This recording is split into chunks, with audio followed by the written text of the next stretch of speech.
বিসমিল্লাহির রহমানির রহিম। প্রিয় ভোটারবিন্দু, আমার প্রাণপ্রিয় ২ নং ওয়ার্ডবাসী, আমার ফেসবুক বন্ধুগণ, আমার বিএনপির সংগ্রামী ভাই ও বোনেরা, আপনাদের প্রতি রইল আমার সালাম। আসসালামু আলাইকুম।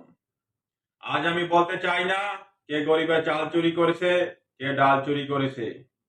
আজ আমি বলতে চাই শেখ মোহাম্মদ আব্দুল্লাহ ভাইকে আমরা যদি দানের শীষে বিশাল ভোটে জয়যুক্ত করতে পারি, ফুলের মালা গলায় দিয়ে সংসদে পাঠাতে পারি, এমপি বানাতে পারি, ২ নং বিএনপির পক্ষ থেকে আমি আপনাদের কথা দিচ্ছি, আমার ২ নং ওয়ার্ডবাসী গরিব দুঃখী অসহায় মানুষের ১ কেজি চাল ১ কেজি ডাল কেউ চুরি করতে পারবে না।